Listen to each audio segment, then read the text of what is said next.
ముందు నువ్వు చెప్పినావు 2 సంవత్సరాల ముందు జగన్ రాకముందు టీడీపీ ప్రభుత్వం ఉన్నప్పుడే జగన్ వస్తాడు అని రుమతిస్తున్నావు జాతర ఆడేటప్పుడు. జగన్ వచ్చినాడు 2 సంవత్సరాల ముందే చెప్పింది. జగన్ వచ్చిన 2 సంవత్సరాల ముందు ఉన్నప్పుడే మళ్ళీ నెక్స్ట్ జగన్ వస్తాడు అని రుమతిస్తున్నావు, వయసు వస్తాడని. 2 సంవత్సరాలు చెప్పినట్లు నువ్వు చెప్పినట్లు గెలిచినాడు. మళ్ళీ ఇప్పుడు టీడీపీ వస్తాను చెప్పినా మళ్ళీ టీడీపీ వచ్చినాడు.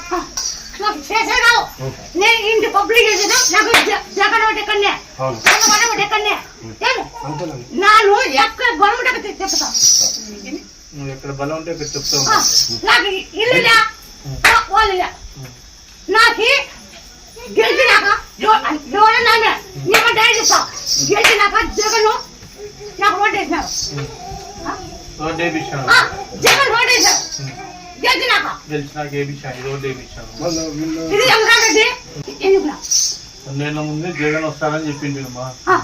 మళ్ళా తర్వాత ఇప్పుడు తెలుగుదేశం వస్తుంది, ఇట్లా ఎద్దుల బండి ఇట్లా ఇరుక్కుని పోయింది,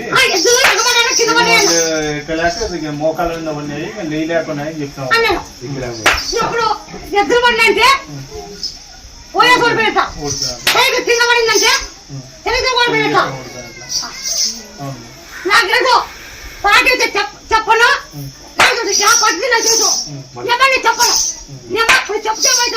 చెప్పదమ్మా, అబద్ధం కదా. నువ్వు ఇప్పుడే చెప్తే వాళ్ళు పైకి ఇస్తారు. ఎట్లా అంటే హరాము హ్యాపీగా ఉంటారు అన్నమాట, గెలిచుకొని పనుకుంటారు. నీకు తెలం చెప్పిన నాకేమి ఇంకా గెలుస్తాం మనము, ఇంకా మనకేమి చింత ఏదో లేకుండా అని అంటారు అన్నమాట. ఇప్పుడు వాళ్ళకి బాగా నువ్వు 6 నెలలు 3 నెలలు అన్నా టెన్షన్ పెట్టి ప్రభుత్వం వస్తుంది చెప్పాలి. టెన్షన్ పెట్టి ప్రభుత్వం ఈసారి ఇది వస్తుందని నేను చెప్పాలి. నీకు తెలిసి ఇప్పుడు బయట పెట్టద్దు. ఇన్నాళ్ళు చెప్పి మోసిపోయినావు, ఇన్ని రోజులు చెప్పి ప్రభుత్వాలు వస్తాయని చెప్పి మోసిపోయినావు. ఇప్పుడు మోసపోవద్దు. 3 నెలలు 6 నెలలు ఉన్నానని చెప్పు. బుగులు లేచి టెన్షన్ పెట్టి పలానా పాటిస్తాను చెప్పలే. అట్లా 3 నెలలు 6 నెలల ముందు చెప్పాలా. అప్పుడు నీ పవర్ అంటే వాళ్ళకి అర్థం కావాలా, వాళ్ళ నెలలకి నీ దగ్గర పడాలా. అంతేనండి, ఆ రకంగా టాక్ ఉంటేనే వేస్తారమ్మా. అంత వీళ్ళే పనులు చేస్తారమ్మా, ఏదో వద్దని వేస్తారు.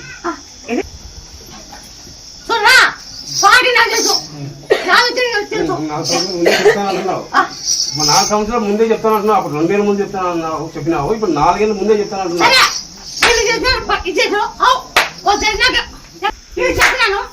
ఏం చేయలే కదా.